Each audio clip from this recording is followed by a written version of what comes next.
Welcome to Afarmers Breakfast Show right here from County 034.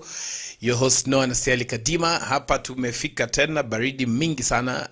Thank you for tuning in. It's a very interesting day today because the weather has refused. The weather has refused. It's September now. Again, very interesting. Happy new month as you start this month. What are your goals for this month, for your farm, for your projects, for any agribusiness project that you're doing? Remember that this week we are observing the Africa Climate Week, which is happening in Gabon, and we will be bringing you some highlights about this. We would like you to be able to give us some updates in case you've had any that are actually showing and showcasing what is happening around the world, but most probably in Africa, and see how does that climate discussion going on in Gabon tie in with what we are facing right now. You know, long time we used to grow watermelon. We used to be told if you harvest watermelon in September, it's very hot, then the markets are really good. But this changed because everybody started planting watermelon again. So that is something that we will be discussing today. We'll also be listening in from Kampala, just to get to understand what is the climate status, in the status of climate in Kampala. We'll also talk about something that is making farmers feel a bit uneasy. You know, we have something called kukamua mbegu. So we normally kamua mbegu. Sometimes you've harvested really well, good seeds, and the seeds are very expensive. So what happens most of the time is that farmers go in and generate their own seeds. Now, probably, is it illegal? We'll be talking with someone from Greenpeace Africa who will be telling us more about whether this is illegal, and what farmers can do, and what we can be able to do to face this. It is a very interesting, it's a challenge. It's really challenging for us to have that. Again, this is your host Noah Nasiali Kadima, Afarmers Breakfast Show right here from County 034, and we are talking about climate and climate and climate. But we want you to tell us what you think about the climate, the discussion about climate going on. You as a farmer, you as someone who is in the farming industry, in the agriculture industry, what does climate mean to you? You know, this week, earlier on this week, I attended a dinner that was, we'll be sharing some information about this, that was discussing about climate related topics, and not only for agriculture, but also for health, you know. And something that came out very strongly was the fact that we have been discussing about climate and climate and climate, but we've not actualized the findings of this. I remember some time back there was this show that there was this thing that normally happens in high schools called Science Congress, and when I was still there, I had a topic called which was about greenhouse gases, and at that time it was more or less about it was just about, I can say for sure, it was just about having a science Congress topic. I didn't see how I would be able to be deep in this as discussing this quite a number of years later. But now what comes into my mind is the fact that these discussions are already happening. They've been happening for quite some time. If you go to the Food and Agriculture Organization website, FAO, you'll be able to get a lot of details about this. And what does this mean for you as a farmer? What does it, when you talk about climate change, how does that work with you? We are not even talking about climate smart agriculture yet. No, not yet. We just want to find out, is the weather the same as climate? Some let me just mention. There's some guys who used to say that, some prominent guy who used to say that to you, please open the window for the climate to come in. So I don't know if that's what you think of. But anyway, right here, continue following us. This is our Farmers Media, and we want you to connect, learn, and grow. And as I have started, we are going to be discussing about climate change, and not just climate change only, but climate action. What are these things? You know, what are the innovations that are driving climate action in Africa, especially in agriculture? You know, and we, with that in mind, we want to just make sure that as we keep on discussing this, it is something that is beneficial to you as a farmer. So let us know what you think about this, and in the comment section you can actually let us know. So just some of the information that is going on right now in Gabon about at the Africa Climate Week. It was actually officially opened by the Ali Bongo, the president of Gabon. And one of the things that came out very strongly as he was talking in his speech, he's actually saying that his country's efforts to boost climate action and calling continuous collective efforts. We cannot do this alone. We cannot do this alone. There's something also going on round about the same thing. How do farmers benefit from the financial bit of from the financial bit of climate action? Some of these things that is happening is that we talk about carbon credits, but this carbon credits is only discussed somewhere in boardrooms. But how do farmers get in? So we are actually putting up the link. You'll be able to get the link in the comment section. You can be able to register and be able to get, and as you can see, that is Ali Bongo Ondimba. That guy, yes, Ali Bongo, who is actually very instrumental in making sure that this is happening. I remember a few years back, he was here in Kenya with our president, who and they were actually fighting against ivory, and he's very active in terms of climate related activities, and you can see him there, I think, during the opening session of the Africa Climate Week. And this is not just about Africa Climate Week. This is the route to COP27. This is COP27 is going to be the biggest event in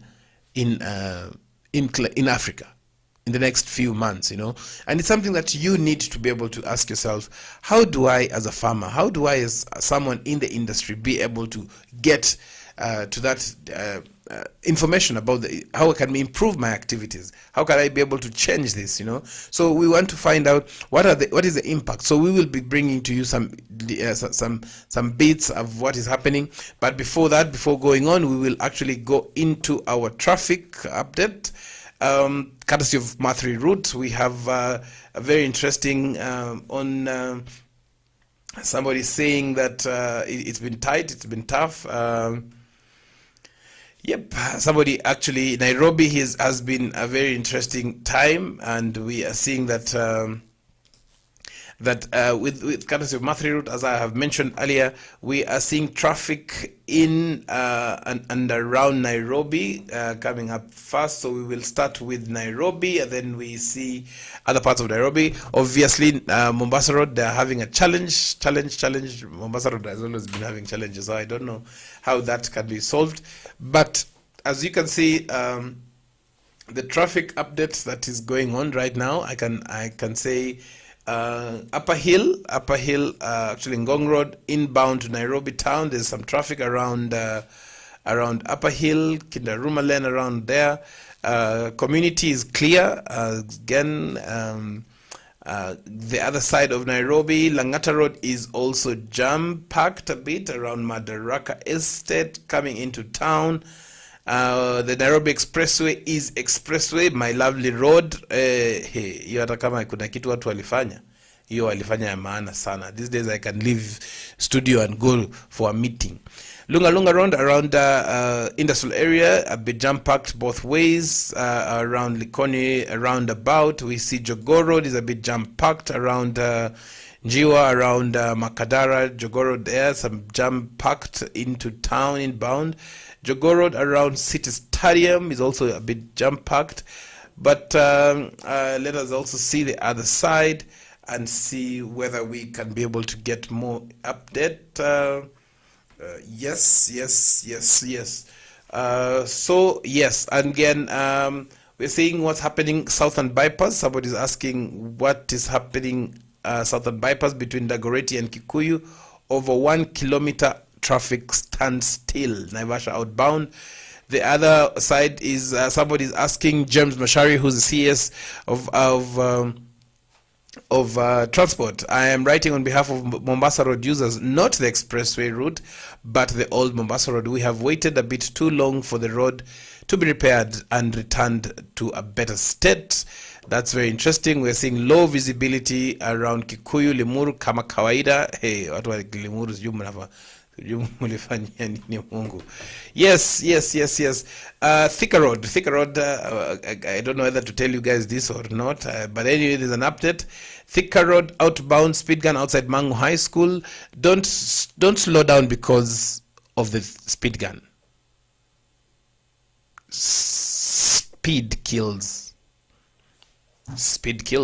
So make sure that you observe the traffic regulations, the speed limits on all our roads. Again, just to bring out the issue about so if you have any information about the traffic update in and around the southern bypass, Dagoretti to Kikuyu, let us know also. Share with us. Again, this is another morning, very interesting day. Again, Muthaiga towards Pangani tunnel, traffic still kama kawaida hapo. That is very normal, very normal. Mombasa Road at Green Park at River towards Simba Cement, ni teke both lanes in and out of Nairobi. We are seeing some people actually asking the new governor, they've been sworn in, yes, Governor of Nairobi, Sakaja Johnson, saying that it's time to bring back transportation equality to Nairobi for the safety and benefit of pedestrians and cyclists. So you come out of town now. Let us look for to check if there's traffic outside Nairobi town. And outside Nairobi town, let us look at Mlolongo Mombasa Road is clear kama kawaida. The expressway has helped so much. Let us look at some traffic update. Machakos hakuna traffic, hakunanga traffic. Let us look at Mombasa town. Let us know if there's any traffic that you are seeing. Technically most areas apart from the major towns, there is very clear. Mombasa kama kawaida, just a bit of traffic around Kongowea. Yes, Nyali Road, there's traffic, as well as on the way from yes, a bit of traffic in and out. That's Links Road kawaida. This time you get some heavy traffic. If you want the other side, Ronald Ngara around Mombasa town, a little bit of traffic just around the traffic and roundabouts. Thank you very much. So we'll be taking a short break, and we will come back. When we come back, we'll be able to just now discuss more as we look for somebody from Uganda, and we'll also be giving you some updates in the course of this show about Africa Climate Week. This is a Farmers Breakfast Show.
Eggplant is an elongated shaped and dark purple fruit, and its leaves are large, ovate and slightly lobed. Eggplant is a perennial crop but grown commercially as annual. Eggplant grows best in well-drained sandy loam or loam soil. The soil pH should be between 5.8 and 6.5 for best growth. Eggplant requires a regular watering and steadily warm growing conditions.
Mahindi yamekuwa chakula kikuu katika sehemu nyingi za ulimwengu na jumla ya uzalishaji wa mahindi kuliko ile ya ngano au mchele.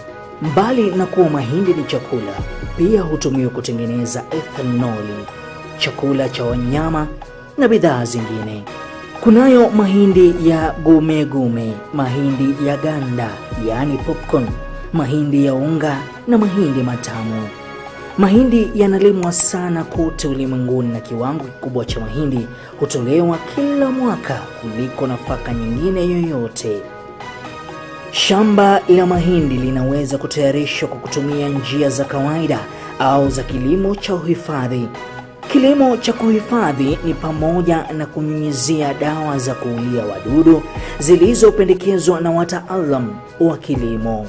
Unaweza kutumia trekta au njia ya mikono kufanya kilimo cha mahindi.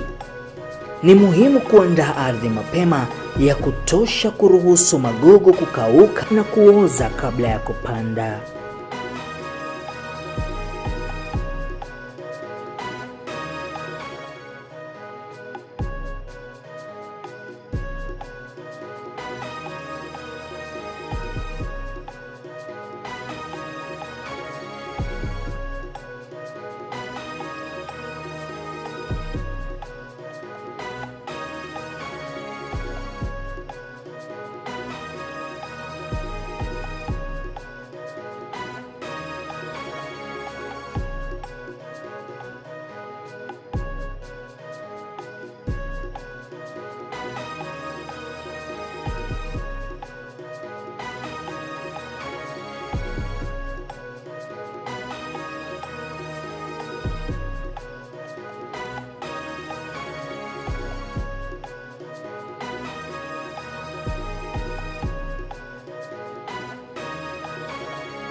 Welcome back to Farmers Breakfast Show right here from County 034, right here in studio. We are talking about weather. Kuna baridi leo nimevaa jacket ingine mzito nikikuja kazini. But what I was saying, what I keep on asking myself is, do farmers, do we understand the climate activities, climate action, all these discussions that are there, you know, farming this, farming that, do this, do this. Do farmers understand what is happening? Ama ni story too. You know, I sometimes ask myself whether it is really true that farmers understand what is happening, or it is just we have decided that this has to happen, you know. And so just to as a way of just to recap what we are discussing right here is we are discussing about climate action, you know, and in a short while we'll be talking about the weather updates and stuff like that. But in November the world will be actually going to Egypt. The world will be in Egypt for the United Nations Climate Change Conference or better abbreviated COP27. It's the 5th time an African country is actually hosting this. But the thing is, are Africans, especially African farmers, benefiting from the financial gain of this climate change, climate action fight? Who is supposed to give farmers this information? How do farmers benefit from this? Because yes, agriculture is a major contributor. A major contributor, I mean, without a doubt, to the degradation of the climate. But at the same time, farmers, especially African farmers, or better, the farmers of the southern regions, are able to contribute a big chunk, a big percentage in making sure that this is a success story. So, before the United Nations said that, you know, this is going to happen in Egypt, they also said, why don't we do something in Africa first? So we have the Africa Climate Week happening. It started running from 29th. It's going to end on 2nd of September. And what it's going to focus on is actually the ambitions, innovations, and partnerships that are driving climate action in Africa. But on the flip side, we also have something very interesting, because what Africa Climate Week aims to achieve is actually to explore the possibilities and transformative change and showcase solutions and lessons learned on the continent. But this continent is still vulnerable to the impacts of climate change, because we're seeing drought, we're seeing floods. As much as we also see these floods across the world, when the floods hit us, they hit us so hard. They hit us so hard, you know. And so my question comes in is that we have a lot of science going on around, but what we're not seeing is how are farmers, African farmers, benefiting from this financial gain that is actually going out. We have carbon credits going on. We have, yes, new fertilizers, new chemicals, and all those things. But all that cannot support farmers unless the farmers themselves have something that they can actually say, I am gaining by doing this. And that becomes a motivating factor to farmers to say, how can we be able to adopt to climate smart agriculture? Yes, it is for their benefit, without a doubt. Yes, it is for their benefit. But at the end of the day, it's also helping contribute in Africa for all that, you know. So let us just have this discussion. As we are discussing this, we'll be talking to someone from Greenpeace Africa who will be telling us some bits about the Seed and Plant Varieties Act, and that is something that we want to discuss, because it is touching on you as a farmer or me as a farmer about these seed aspects, you know. And before we bring them on board, there's something that is going on that I say is very interesting. We have to ask ourselves hard questions. Is this right for us? Can we be able to do it different? Can we be able to change how we are using our farms to be able to change the fact that we have been told world over that yes, agriculture is playing a big role in actually making sure that the climate around the world is actually is being affected negatively because of agricultural activities. But it's because some of these innovations that come to us, we don't understand them. We've not used them before, you know. You find like in the when I say traditional, I don't mean we have to go back into the traditional, but we ask ourselves, can we be able to adapt to these new technologies, new machinery, mechanization, but as we still conserve our own? Is it possible? I think it is very possible, and that is one of the reasons why we will be talking to someone from Greenpeace Africa who will be telling us a little bit more about this particular Seed and Varieties Act. And in simplicity, this particular act is a very interesting act, because what it does is that it is trying to limit us a bit, especially as farmers. It's limiting us in getting to understand better. We don't know. We don't know what this is all about, and I'll be giving you, and we'll be sharing some bits about this in a short while, about what this seed act in Kenya is all about, what it's doing, whether it is whether it is something that is beneficial or not. We'll be discussing that in a short while. What is it, especially, and as we are discussing this, please kindly in the comment section just let us know how have you ever. You will not be jailed, don't worry. Mimi nimeshaweka mbegu. Yes, I have I have done that in the past, because sometimes seed is very expensive. Sometimes the harvest is really good and you don't get that particular seed again in the market.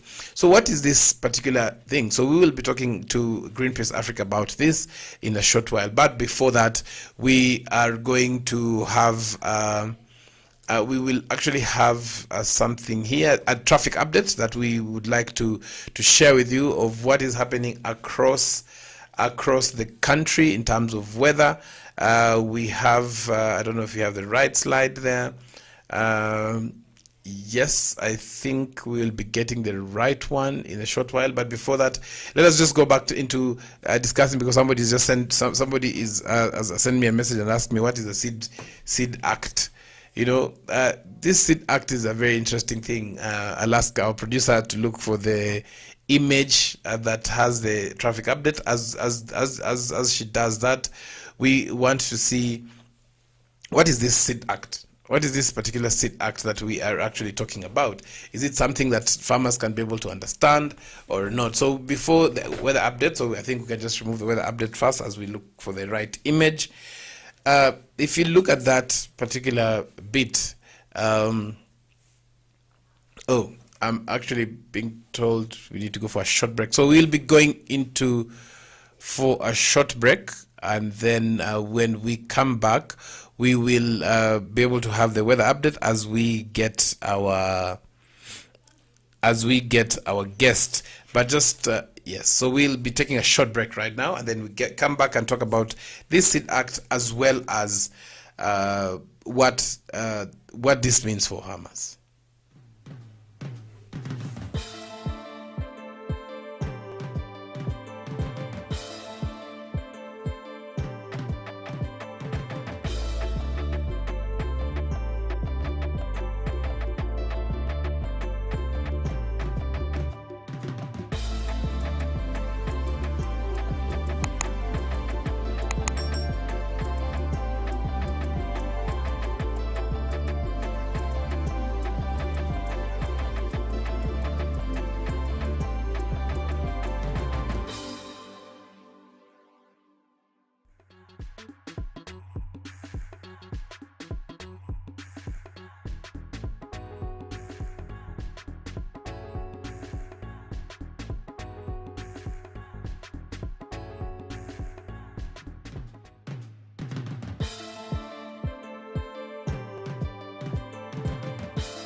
Fantastic. Welcome back to Afarmers Breakfast Show right here. And we today we're talking about innovations driving climate action in Africa. But also, as we discuss this, we also want to see what are these things that are actually showing us that the African governments are not pro these changes. So one of the things that we will be talking about is actually the Seed Act, the Seed and Plant Varieties Act that we have been seeing that. But before that, let us go and get our traffic update in a few minutes. Sorry, not traffic, but weather. Ibaridi kenyewe, ibaridi imenifanya nimeanza kuongea different. Yeah, so as we get this, our traffic, our weather forecast, we have the image up there for those who are able to see. And we see that the weather has changed. This is not the weather we were used to a while back. September now was very hot. I remember right now was very good time to sell watermelons. And if you didn't have watermelons at this time, then you are not selling anything. And anyway, the weather, today's weather across the country, we are seeing Nairobi cloudy, sunny. I don't know if the sun is, I don't know, I'm not sure.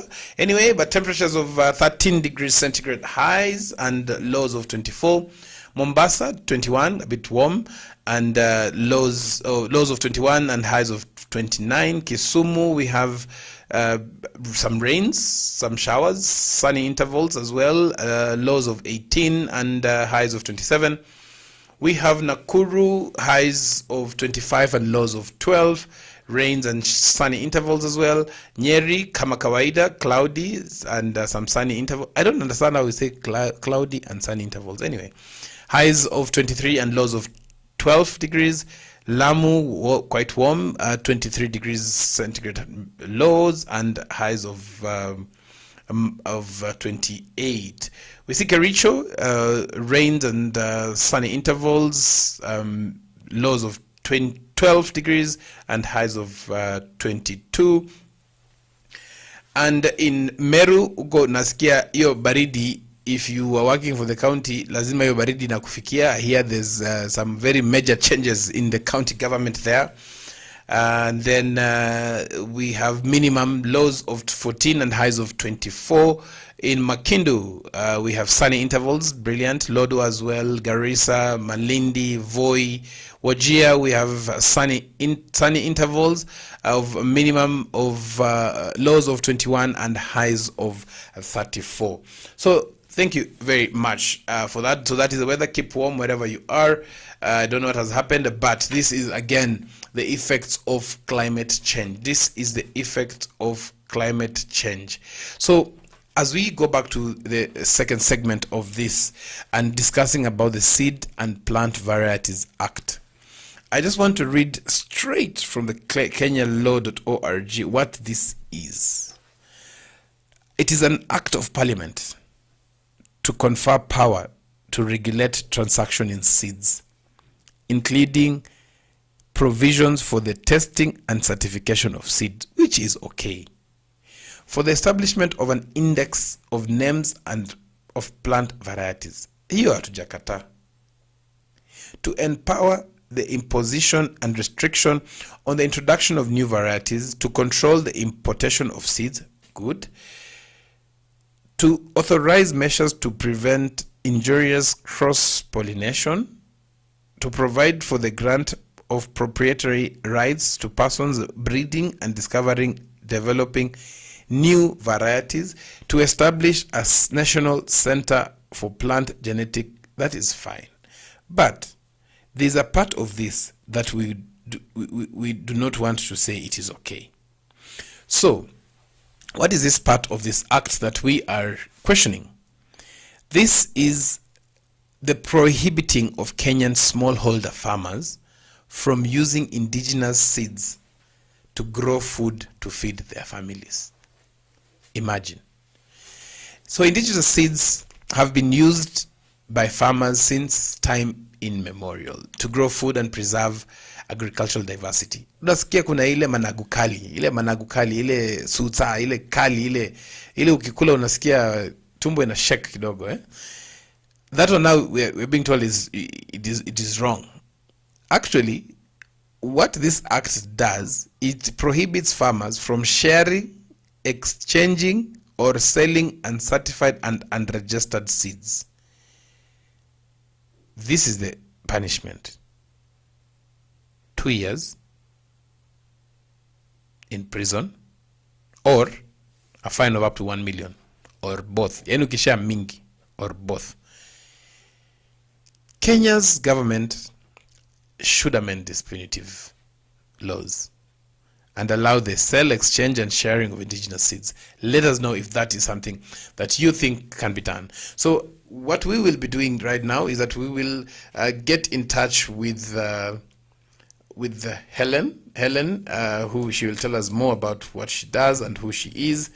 And as we do this, let us hear, share with us also what you think. So let us see if we can be able to get Helen on the phone. Let us see if we can be able to get Helen on the phone, and she can tell us a little bit more about who she is. And good morning, Helen. Hi, how are you? Hi. This is Noah from Afarmers Media. Hi, Noah. How are you? Good, thanks. Yes, thank you for sparing time for us this morning. Yes, and we'd just like to know a little bit more about who you are. Probably you can introduce yourself, and then we are discussing the Seeds and Plant Varieties Act and see how best we can be able to support farmers, and how what this act means to smallholder farmers. Thank you, Noah. So my name is Helen Kahasodena, and I'm the Communication and Story Manager for Greenpeace Africa. Greenpeace is an non-governmental environmental organization that works for environmental justice. So we deal with issues such as climate change, sustainable farming and food systems, and protecting the oceans and the forest. Mm-hmm. So if maybe talk a little bit about the City Sovereign Campaign. So there's the Seed and Plant Varieties Act, CAP 326, that came into being in 2012, and it's basically a law that is meant to govern and regulate the seed sector in Kenya. This law, however, bars farmers from sharing or selling seeds that have not been certified or registered.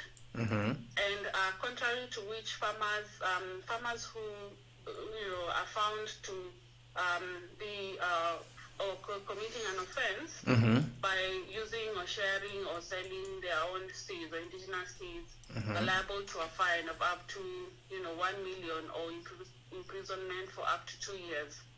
And when you look at such a law, it's very punitive, especially in a country where most of the farmers do use indigenous seeds and have been using indigenous seeds since time immemorial.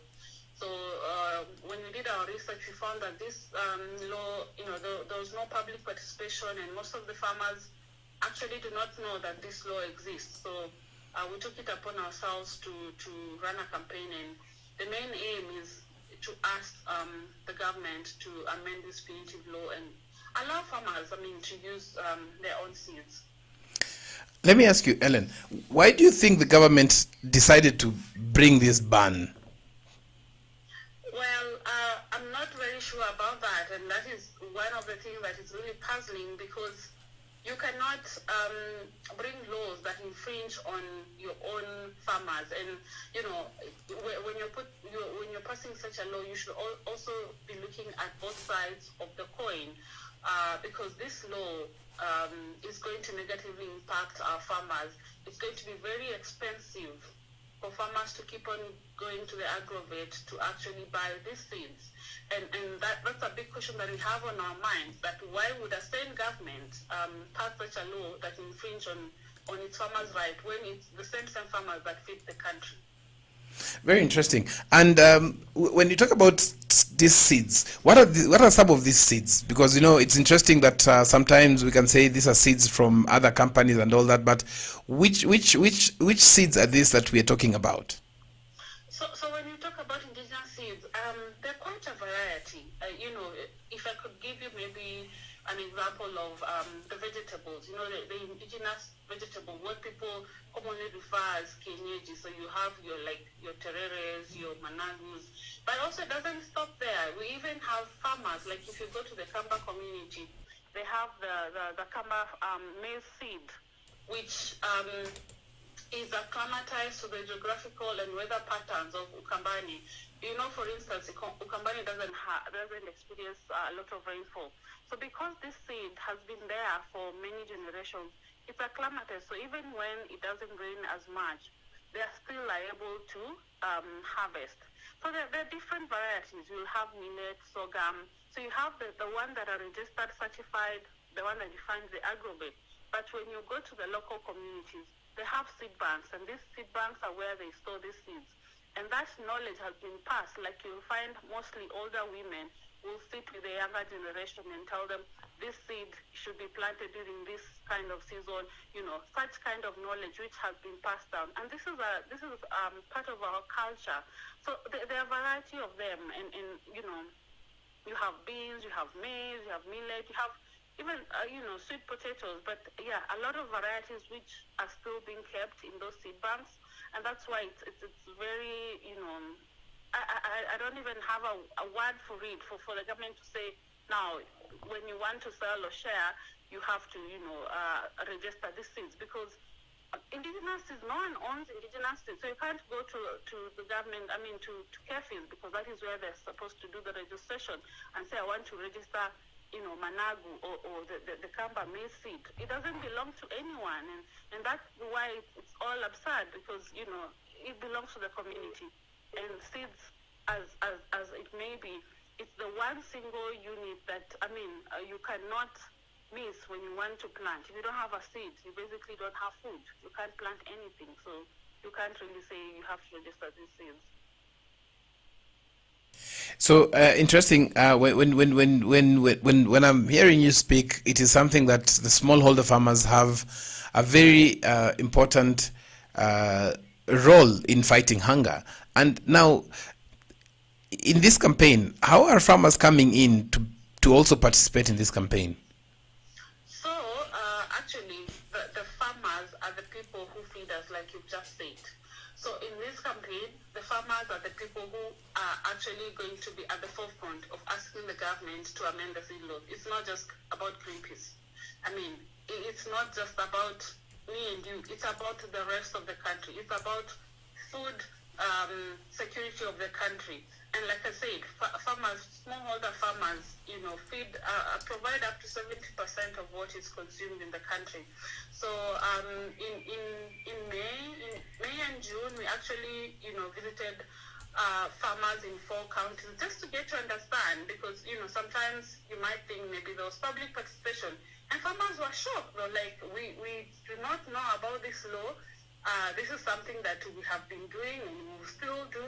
So we're actually shocked, and farmers want to take action, and you really can't blame them, because, you know, when farmers want to fight back, it means it's something that is really dear to their heart. It's something that is going to affect them and the generations and the entire Kenyan population. Because if you bring a law that will kick farmers out of farming, what does that mean? There will be less food. It means it will be more expensive for us to buy, you know, food. So it just doesn't affect the farmers, it affects everyone. So yes, farmers are fighting back, and Greenpeace will support this fight. Thank you. Now let me ask you, where is all this stock coming from, and why? Why now? Okay, so since 2020, 2021, there has been an uproar regarding, you know, certain punitive agricultural laws. So things like the Livestock Bill 2021, the Crops and Potatoes Regulation that came into being in 2019, and this specifically, the Crops Bill barred Kenyans from, you know, keeping bees for commercial purposes unless they are registered. And we did see that there were farmers that were actually being arrested. So we decided to conduct a policy research on Kenyans' agricultural policies and laws that have an impact on smallholder farmers. And in the process of our research, we came across the Seed and Plant Varieties Act. So in essence, as much as the law was passed in 2012, We do not want to wait until smallholders farmers start getting arrested, because the norm has been that the government passes laws, then they remain silent, then later, out of the blues, you see that they come and implement them in full force, and that's where you see farmers are getting arrested. So we don't want to wait until then. We want to act now. We want to petition the government to amend these punitive laws now, before our farmers, start facing huge fines, or they get arrested for using, the indigenous seeds. Thanks, Helen. Now, something else that I wanted to find out is that what we are fighting, we're in the process of actually fighting Africa, the climate change across sub-Saharan Africa and the world over. How can this use of the indigenous seeds help farmers, smallholder farmers, to preserve this? I think I mentioned earlier that most of these seeds are acclimatized to the climatic conditions and the geographical conditions of different places. And yeah, you're right that, with the increase of, climate change and the climate crisis unfolding, we've seen a lot of droughts and, sometimes cases of flooding. And when you bring in such laws, then it means if the farmers are not using the indigenous seeds, which are used to those conditions, then there's a problem there, because a lot of the registered seeds, and this is from the farmers, experience, a lot of the registered or certified seeds, when they plant them, they will need to use a lot of water. And if the rains fail, because climate change is real, there's been droughts, like in Kabani, I think in a place called, somewhere in Kitui, Masongaleni, the farmer was telling us it hasn't rained for 2 years. So if it hasn't rained for 2 years and you're telling them to go and buy seeds and come and plant them, the very little water that they would have used to irrigate will not be sufficient to produce food. So they have to deal with climate change, and on top of that, they have to deal with hunger, because now you're forcing them to plant seeds that will need a lot of water, which they don't have, and it's not even, they cannot even control the fact that, climate change is happening. So the government in this instance should be working on how to help farmers mitigate the impact of climate change, other than passing laws that are really absurd, that really do not even encourage people to be farming. So yes, climate change is there. The government is, going in the opposite direction, as opposed to assisting these farmers to be able to mitigate the impacts of climate change and still produce even in the midst of a climate crisis. Thank you very much, Helen. So just a few questions that I wanted to finalize and just ask.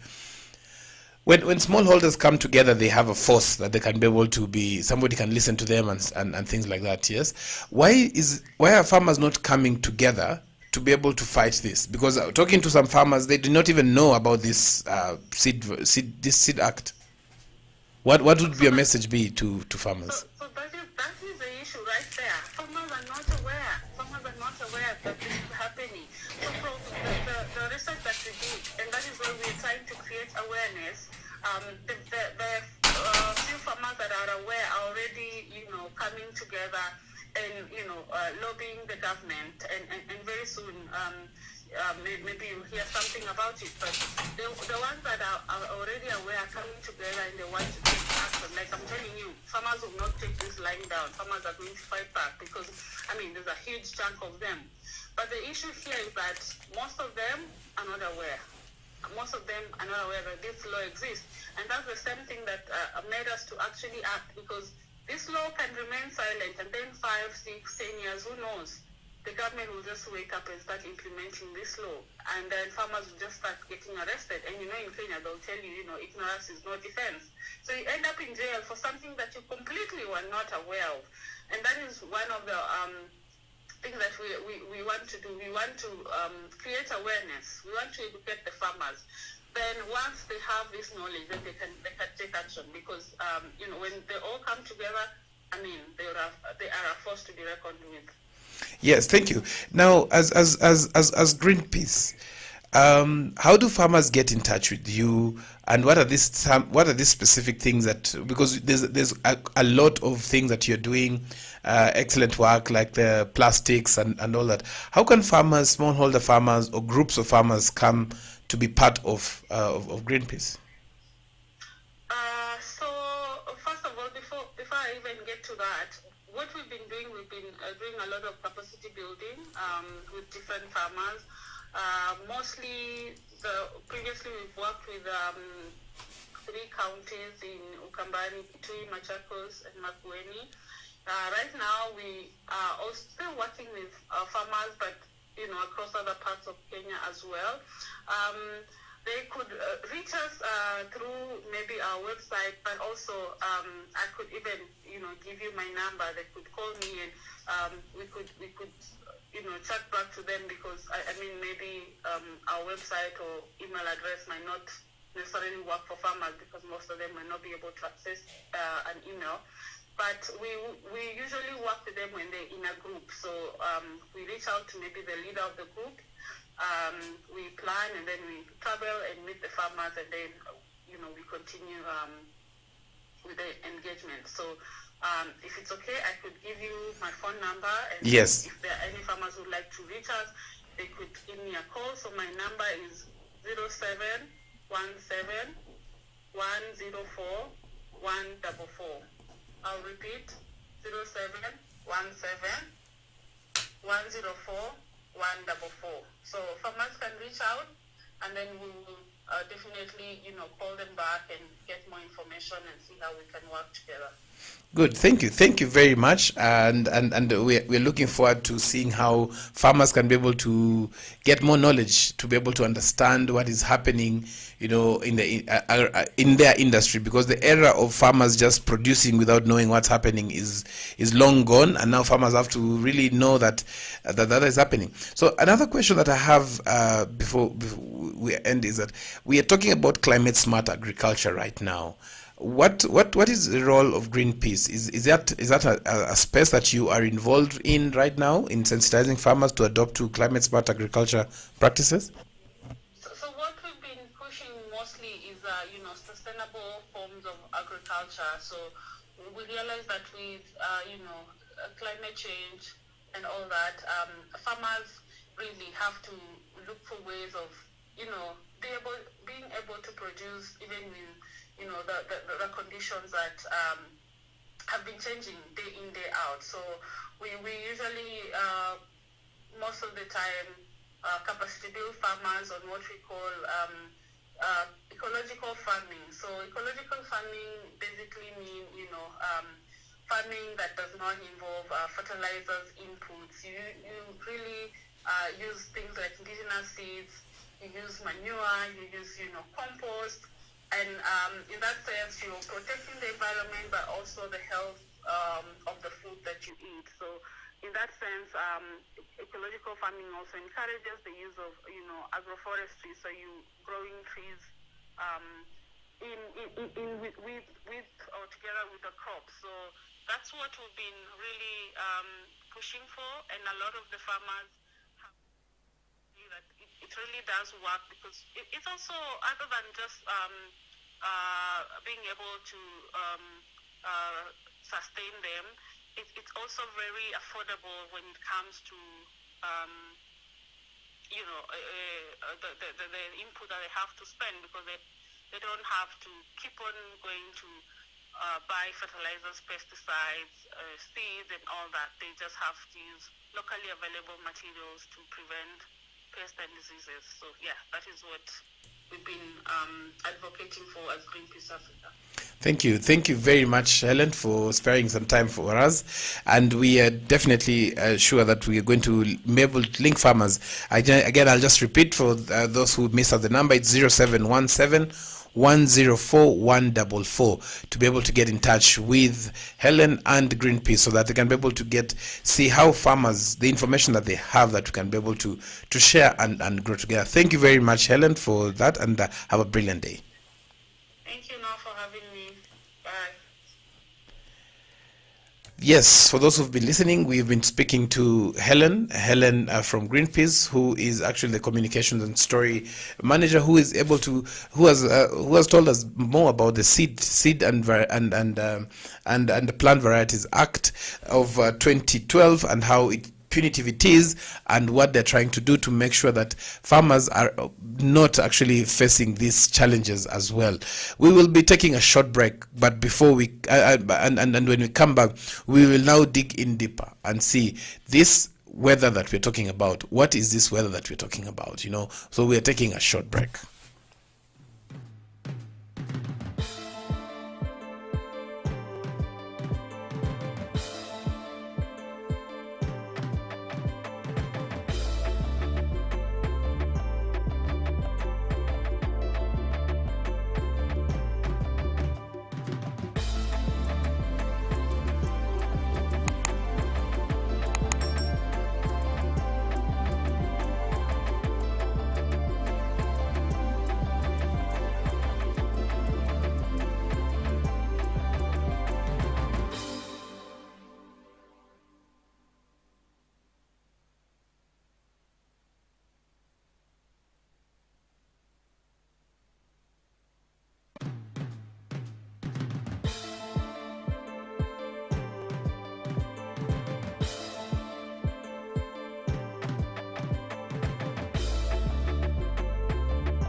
Mahindi yamekuwa chakula kikuu katika sehemu nyingi za ulimwengu na jumla ya uzalishaji wa mahindi kuliko ile ya ngano au mchele.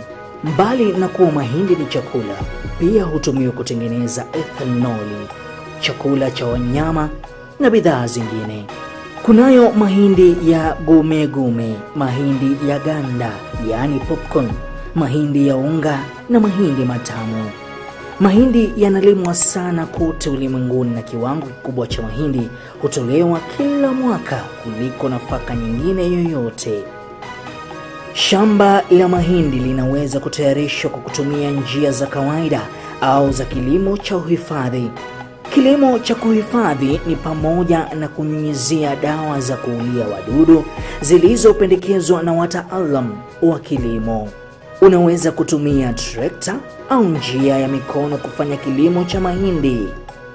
Ni muhimu kuandaa ardhi mapema ya kutosha kuruhusu magugu kukauka na kuoza kabla ya kupanda.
Eggplant is an elongated shaped and dark purple fruit, and its leaves are large, ovate, and slightly lobed. Eggplant is a perennial crop but grown commercially as annual. Eggplant grows best in well-drained sandy loam or loam soil. The soil pH should be between 5.8 and 6.5 for best growth. Eggplant requires a regular watering and steadily warm growing conditions.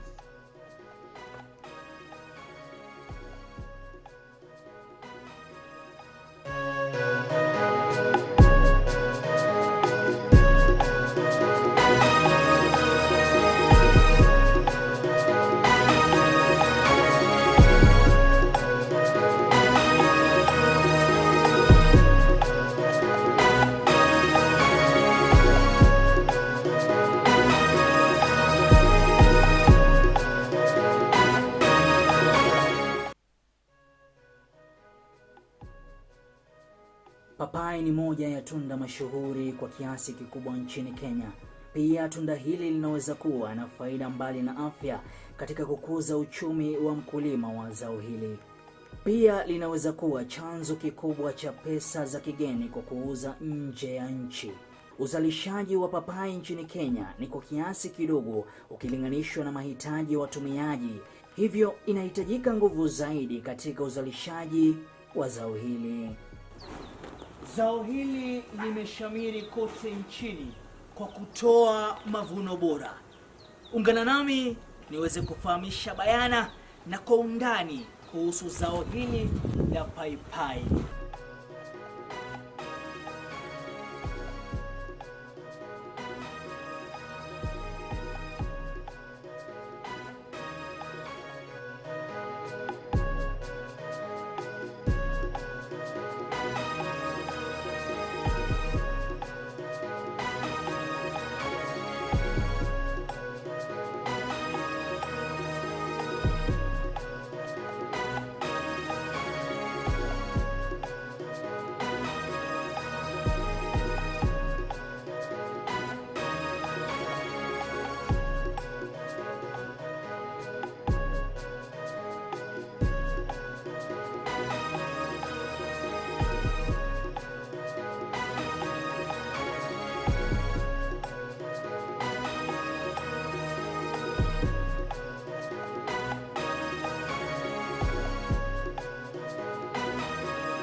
Welcome back to Afarmers Breakfast Show right here from County 034. Out of our studios here, we are talking about innovations driving climate action in Africa. And as a recap, we have actually spoken to Helen Denner, who is from Greenpeace, who has actually told us about the Seed and Plant Varieties Act that is really punitive to farmers. We know that some of the seed varieties that we have been enjoying, the indigenous food we popularly known as traditional vegetables, is something that now might go away because now it has to be researched going back to but we are asking, is it possible for this to be not to be a punitive, because we can be able to share healthy seeds and stuff like that, but we are asking you as a farmer, what do you think about the Seed and Plant Varieties Act as we are discussing this? Again, as we continue our discussion, we know that in Gabon something is happening, something major, something huge for Africa is happening, and this is the Africa Climate Week. really embraced really well. It is a huge event for Africa, especially the fact that in the next few months, in November, we'll be actually having the COP27. The COP27 United Nations Climate Change Conference happening in Egypt, another African country. This is brilliant. This is the 5th time being for it to be held in Africa, to be hosted in Africa. And one of the things that the 3 major things that the Africa Climate Week is addressing is resilience against climate risks, the transition to a low emission economy, and partnerships to solve pressing challenges. Again, I continue to reiterate that this is not something that is you can do it alone. No. Again, as you can see on your screen, that is the Regional Climate Week 2022 in Africa, happening in Africa under the United Nations Climate Change, where it is actually, again, as I said, how can we be able to work together? Because working together opens opportunity to advance climate action and address social inequalities and invest in development that is good for humanity and nature. So again, as we discuss this, the 3 major areas: resilience against climate risks. We know that Africa is exposed to very many risks. Africa is exposed to very many risks, especially climate-related risks. We see droughts happening, we see floods happening, and to be able to mitigate this is proving to be a challenge because it's very expensive as well, just like we see across the world again. So as we look into these discussions that are happening, we'll be joined by somebody who is very passionate to see how this discussion is being taken seriously at local levels, because most of this discussion is at conference levels, top tier conference levels. But how do we break it down? Last year at the Glasgow Climate Pact, they agreed at COP26 last year that regional climate weeks to be used as platforms for government and stakeholders to strengthen credible and durable response to climate change. So this is now a result of that happening. And in Africa, in Gabon, having seen what is happening across, which we'll be getting some feedback from those who are watching and following this discussion.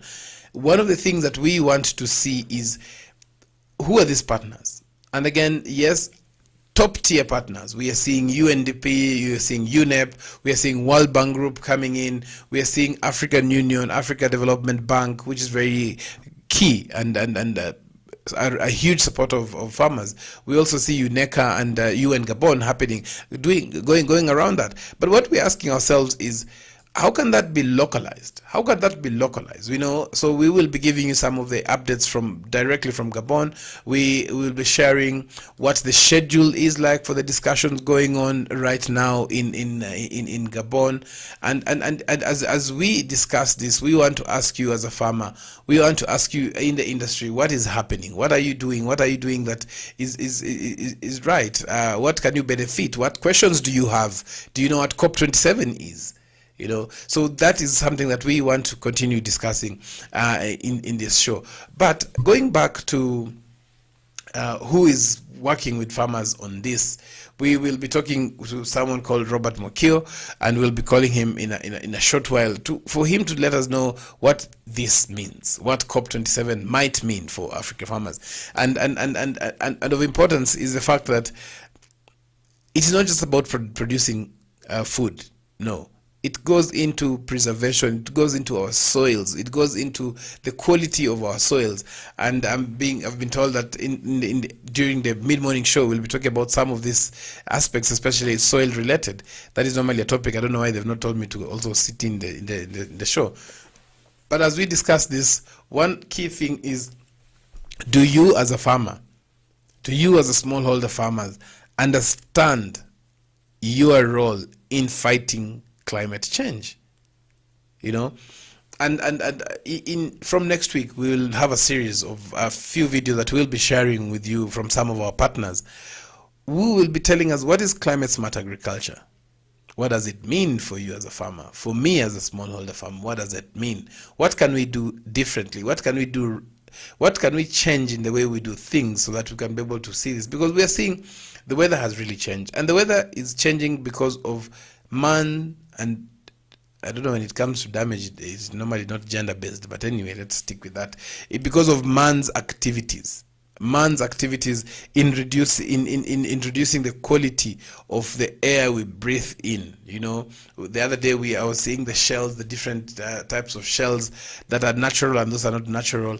Again, that brings into mind something that's very critical. If I am a farmer, what am I doing wrong? Is over tillage wrong? You know, if I am a farmer, what can I do right?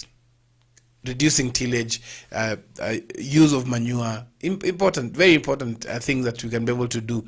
But most importantly, what we ask ourselves is, how can me and you as smallholder farmers be able to benefit from the financial gain that is coming out of these discussions? Because these discussions are not easy. These discussions are blaming agriculture, which without a doubt, yes, agriculture plays a very big role in that. But how can we be able to make sure that the farmers are benefiting? And when I talk about benefiting, I want to talk about carbon credits, which I hope we'll be able to have that discussion with Robert Mokio as he joins us to just try and understand how this is really possible. So we will take a short break, a short break, and when we come back, we'll be coming back with Robert Mokio, who will tell us more. Dr. Robert Mokio will tell us more about what he does and what they are actually doing, and to sensitize farmers to adapt to climate smart related activities. This is a Farmers Media. Don't go away.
Amaranthus, or locally known as terere, is a highly nutritious vegetable that is cultivated and consumed as a leafy vegetable in many parts of the world. It's easy to grow, matures fast, as it takes an incredible shorter period than most traditional crops. There are many species of amaranthus, with some green and others red in color. When growing amaranthus, ensure the soil is well drained and rich in phosphorus, and most importantly, ensure the seeds are well distributed to achieve an even spread when establishing a grain amaranthus field. Amaranthus is especially loved for its tender leaves and for their healthy dose of ions, vitamins, and a range of minerals.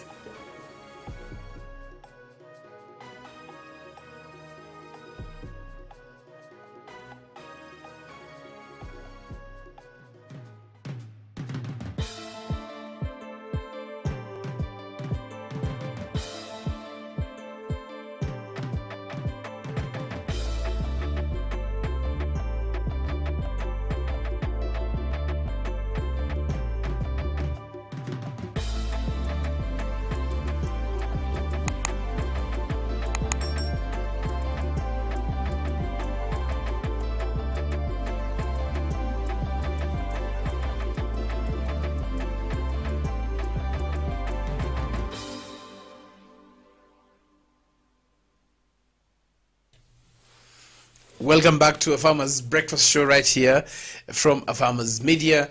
And as promised, we will be trying to see how this particular discussion that we've been having, how can we be able to have the same discussion, but be able to bring in some of the experts who are doing some amazing work. And we will be discussing this with Dr. Robert Mwakio, who we are hoping to get in touch in the next few seconds, who will be telling us what is this. Daktari, habari gani? Hi, how are you? Thank you. How are you? Very fine. This is Noah Nasiali from Afarmers Media. I'm watching live. Brilliant. Thank you very much for giving us some time. And we wanted to discuss a few things about what is happening in Gabon in relation to the Africa Climate Week. But most importantly, how do we place smallholder farmers in the discussion? Yeah, the final person who actually suffers from global climate change. I'm actually being told to ask you to introduce yourself. Yeah, can you hear me now? Yes. Yeah, my name is Robert Mwakio. I'm actually an expert in sustainable development, sustainable agriculture, and also urban agriculture is what I major in. And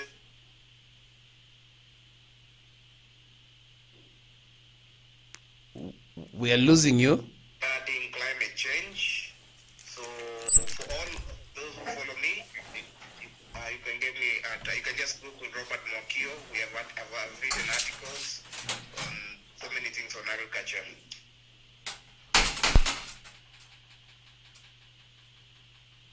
I hope I can be heard. Huh?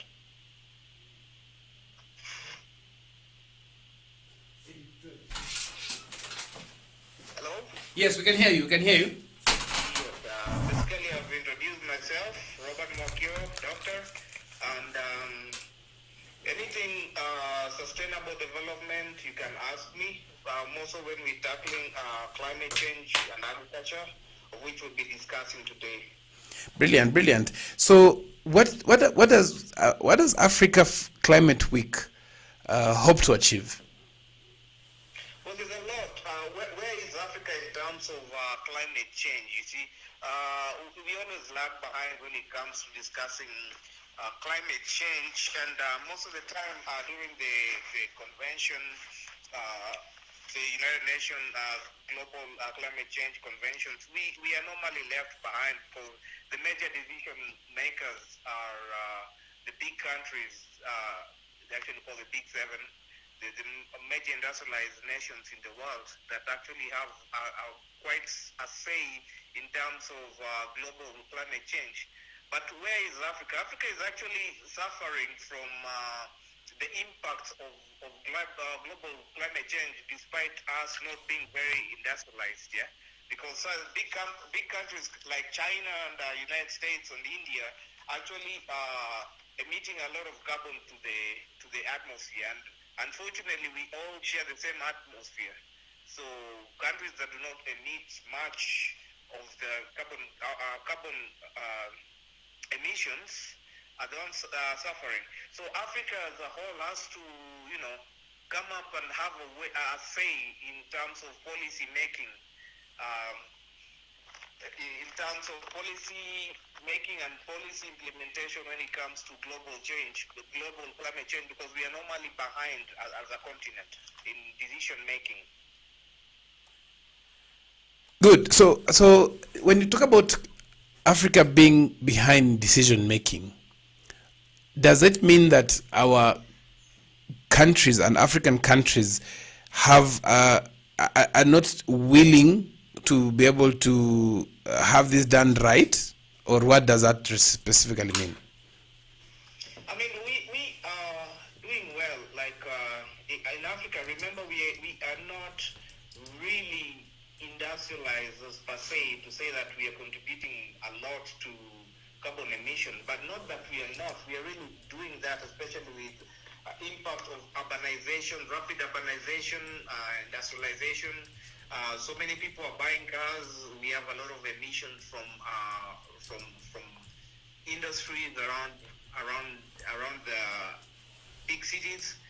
Rapid modernization, industrialization is also an impact, but it's not majorly felt to the whole world compared to other countries. But we as an African continent have to put a check, because we are under the Kyoto Protocol that checks each country's emission in terms of carbon emission. So, and that is where we see countries coming to buy they buy carbon reserves from countries in Africa, because some of the emissions we have are very low compared to the big countries' quota in terms of carbon emission. So, as a continent, we are not saying that we are not prone to pollution, because Africa is one of the fastest industrializing continents in the world. We are having that impact of industrialization because we are moving more from agricultural development to industrial, where we are seeing industries coming up left, right, and center, and with that also has an impact on the already spoiled atmosphere that we have. So as Africa, like you asked, we also have a say in maintaining, like Kenya, for example. We also have to maintain our carbon emission because we are under a cap put by the Kyoto Protocol. We are supposed to emit a certain amount of carbon dioxide to the atmosphere. So we also need to check on all this. So now, Dr. let me ask you, I would like us to break the jargon. Yeah. We because smallholder farmers want to see basically two things. They want to see how are these activities, how do they bring in revenue or help them increase revenue? Because, as a farmer, you're a business person, so there's a discussion that has been going on about carbon credits. What do you understand? What do you mean when you talk about carbon credits? What is this carbon credits, and what is its value? You see, what I think I just mentioned it when I was discussing something. I see each country has a credit or a cap that has been put in terms of emission of carbon dioxide. Yeah. So let's say a country like India cannot be compared to a country like Rwanda, for example, in terms of carbon emission. So each country has a cap. Let's say, I don't have the figures exactly on how much carbon dioxide per milligram that they're supposed to emit. Let's say, for example, let me just put a cubic meter. let's say in all countries are put under 1,000. Yeah. So you'll find a country like India releases about 800, give or take, cubic emission of carbon, and compared to Rwanda that does about 20. So since India will continue its production, so it will end up buying credits in terms of, you see, the difference, the emission cap that has been put here. So that is where the carbon credit definition comes in, where a country like India buys the credit or the cap as which that it is supposed. Let's say Rwanda has been put to release an excess of 1,000, yeah, but they only release 20. So what India does, this is just an example. India buys, let's say, 200 to cap on the emission that it already has. So that is where the carbon credit does. So what happens? People decided to get into business, like African farmers are deciding to sell the carbon credits to bigger companies or bigger countries, so that they can be able to, do agricultural practices. But that is a bit complex. Maybe we can set aside some day to discuss a whole topic on carbon credit and carbon emission, because it's a bit complex when we are to discuss this issue. But let me ask you, what is the value of one carbon credit, and how do you, do you need an eighth of an acre, half an acre? Are there specific crops that determine whether you qualify for carbon credits? Is it something that you are paid over a longer time, or is it a short time investment? You see, I don't know how I can explain it, yeah? Remember, the carbon. Okay, I don't know. I'm trying to look at how I can be able to explain the emission reduction purchase agreement, yeah, of the contractors which countries have to do when it comes to carbon credits, yeah, and what did you ask? Probably I might have not. I was asking because there's this talk about carbon credit, and it is farmers are being told that yes, as much as they also agriculture contributes to the carbon emissions, farmers can be able to participate in this. And so we have things like zero to minimum tillage. We have specific crops that have that count more. Things like cover crops and the rest. So are there? What is the value of this one carbon credit? Some people are talking about $30 over 1 year. Is it if I have 30 acres or if I have 2 acres? How does that? I know. We cannot exhaust that now, but just in a summary, and then now we go back into so that we bring that topic and help farmers understand the importance of Africa Climate Week towards the road to COP27. Okay, I don't have the exact figures, because what I really know, what we are talking about is probably in the bigger scale of 1 ton of carbon dioxide sold, in terms of big lump sum sale of carbon credit. So I don't have the total figures going down to the agricultural farmers as per now. That is why I'm saying maybe we might need to discuss this on a later topic, yeah. But the most, like I remember being during, like I think in the early 2000s or late 2008-9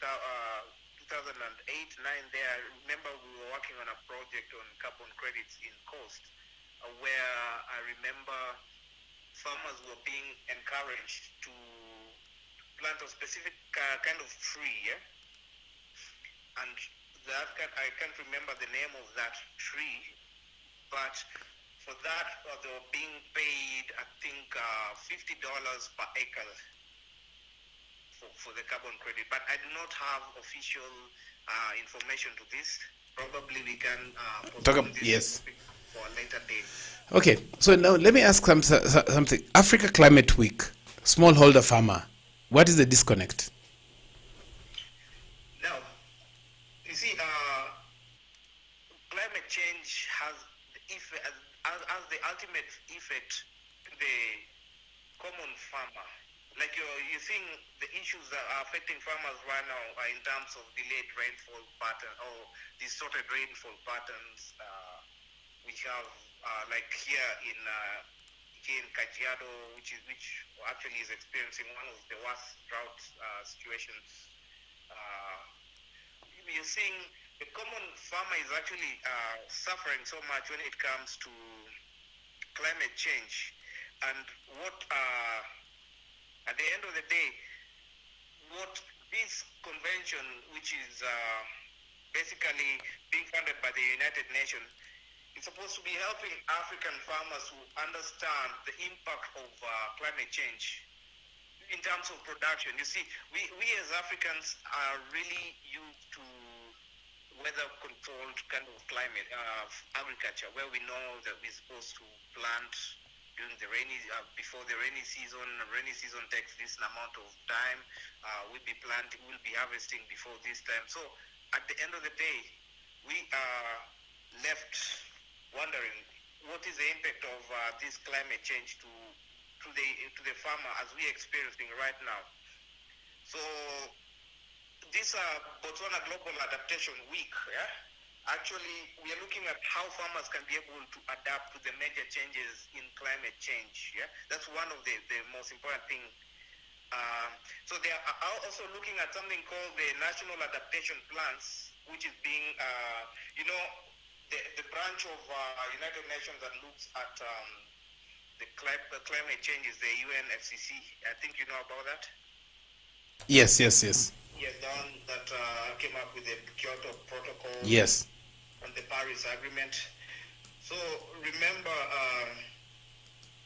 we are looking at several things that we look like, especially transformational agriculture. Remember, we've discussed this so many times. Transformational agriculture is how can we be able to adapt to climate change? So we're looking at adaptations such as doing greenhouses, having irrigation, which is very important for farming, because irrigation is the next thing. We cannot continue relying so much on rainfall patterns because we're seeing how much distorted they are. So many guidelines are being formed, and such conventions come up with guidelines and protocols of which will be adopted by member organizations, Kenya being one of them. So at the end of the event, they'll be coming up with guidelines of which is going to help individual countries form formulations or guidelines, which also will be adopted by United Nations Environmental Program.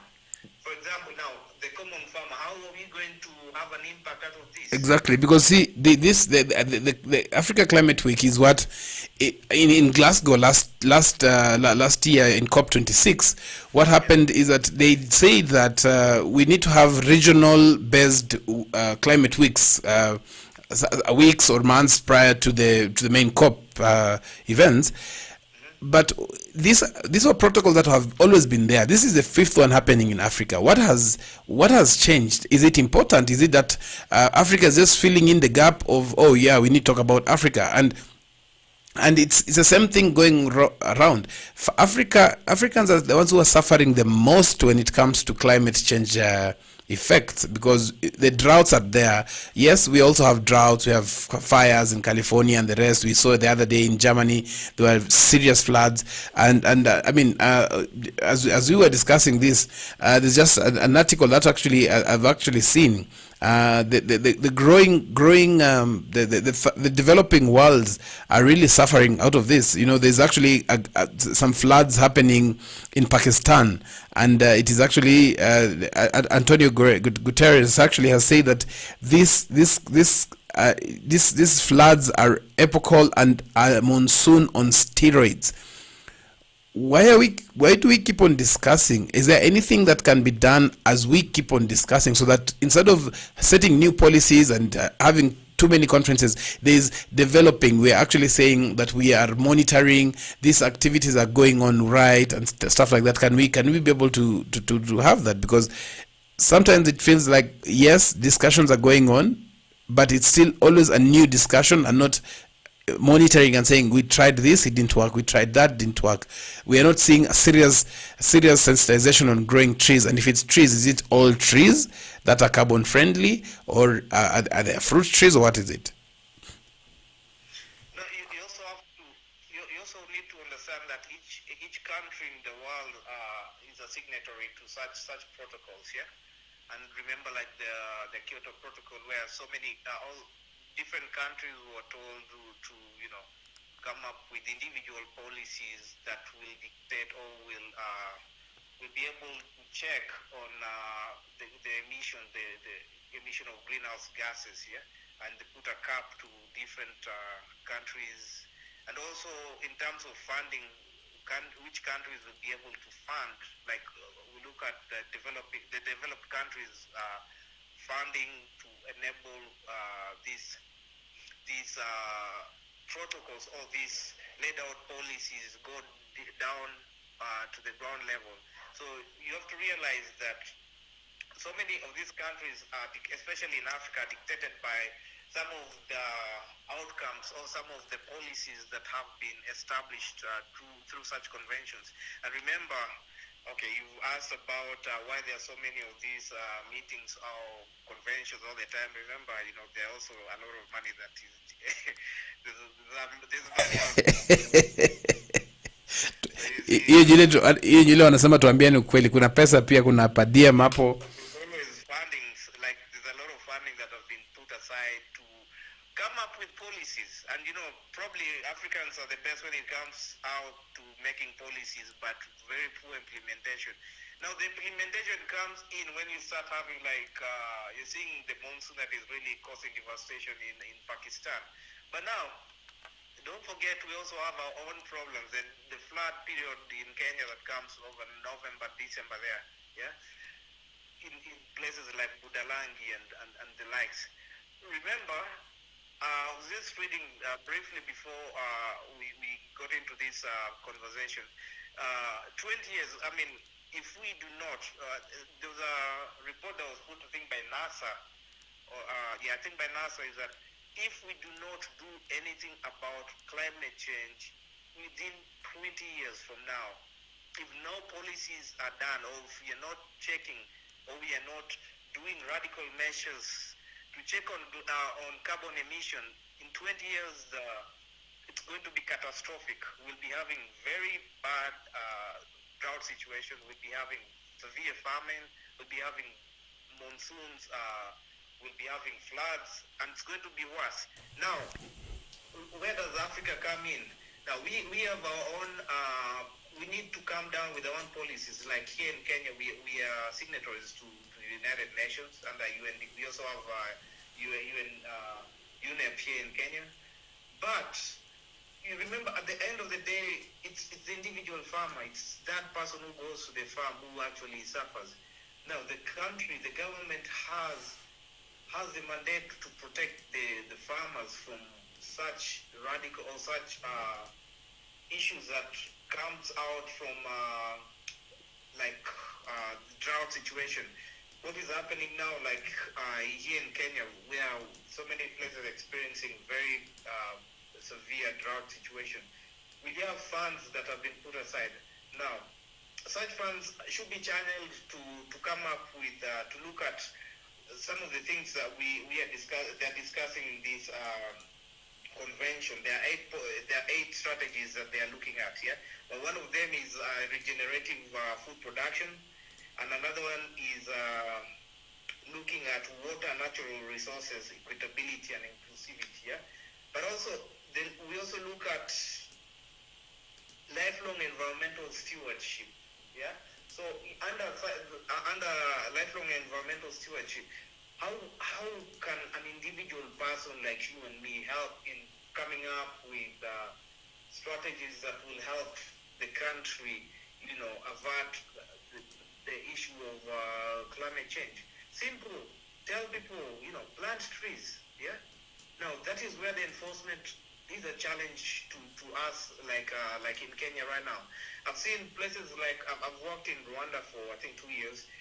where they teach young children from young age to plant trees. You see, if we can have policies that start even from primary level of education, yeah, to show guys, hey, if we don't do this, this will happen. So these are the strategies that need to be looked at. Train farmers, have conventions, have meetings, tell people this is how you can do it from your individual point of view. Plant trees. Is it possible to have to is it possible to have this information broken down in even local dialects for farmers to see their role? Because I think it's more of a scare to farmers being told, this is, agriculture is doing this, and then the other people who are benefiting. If you look at which is a controversial discussion, but we will be having this discussion, is how much have farmers in Africa benefited over the period that carbon credit has been there? How much money? So that when you sensitize them, you don't sensitize them on carbon credits, but you sensitize them on better soil structures, healthier soils, other alternatives to farming, probably even different food that has different taste buds, So that is a discussion I think we need to have, and we need to have it especially during this time, because this is the Africa Climate Week, but very few farmers even know that there's something called Africa Climate Week. With that in mind, I want to ask you, Daktari, is it ignorance on the part of smallholder farmers, or they just don't feel part of this and so they don't care about it? No, I only call it ignorance, right? Because you'll expect some farmers to be out there and most of them will say, me, I'm very busy with my work, my farming schedule, so I don't have time to, probably look at the current news, what's going on. Now it's the work of the government now, or the county government, or the local level, to sensitize people to the ground level. You see, nobody will have known. If you go out there right now and talk to a farmer, tell them, do you know about this Gaborone climate convention that's happening this week? Nobody. I'll tell you, even here in Kenya, if you go to discuss with somebody in the Ministry of Agriculture or related ministry, they'll tell you we do not know about it. Why? Because most people do not even know that this is there. If you go to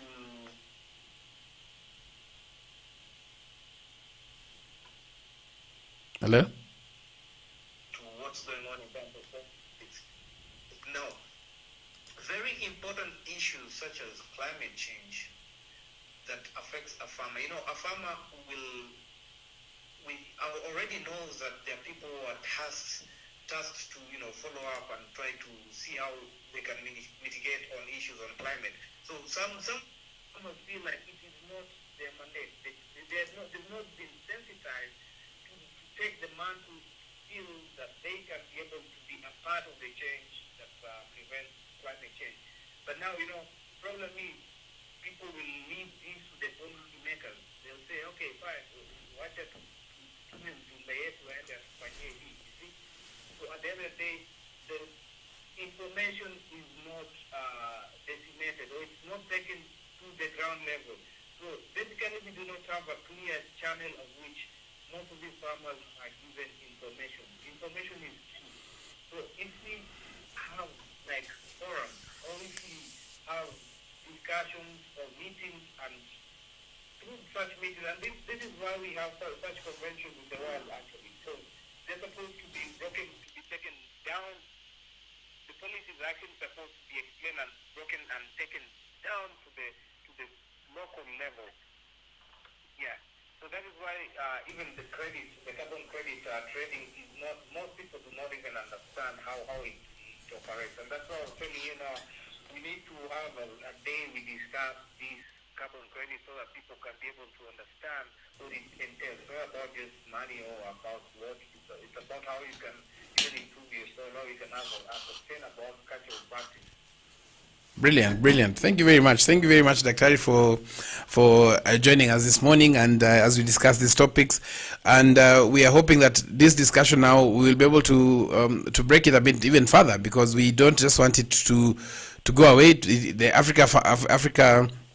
They should have called it Africa Farmers Climate Week anyway. Africa Climate Week is ending tomorrow. We want to see what will come out of it, what form of partnerships that we are looking at from Africa, and who else around the world is willing to come and partner with us. Thank you very much, Daktari, and we wish you to have a brilliant day. Thank you so much. Bye. Yes, thank you for those who have been following. That has been Dr. Robert Mwakio, who has been giving us and helping us break some of the jargon in terms of climate discussions, climate change discussions. And as you have heard, it is deeper than just getting financial gain from this, and so we want you as a farmer to be able to learn and engage and ask yourself, what is in store for me? What can I do different? How can I adopt to climate smart agriculture practices? Again, as promised, from next week, we will be sharing some content from our partners to be able to understand what does soil testing and soil analysis have to do with climate smart agriculture. Thank you very much. I'm being told Nazima karibu nizimiwe taa hapa. We want to thank you for having tuned in and stayed with us from 8 o'clock up to now, and we hope to see you again tomorrow from 7 o'clock to 10 o'clock for the Afarmers Breakfast Show. And somebody is coming in after this, the mid-morning show, and they'll be discussing the reclamation of sodic soils. Something that is very, very important, and we have a special guest. And so keep it tuned here at Farmers Media. We want to make sure that as we continue working with you as farmers, as stakeholders in the industry, we can be able to continue connecting, learning, and growing together. This has been your host, Noah Nasiali Kadima. Have a brilliant day.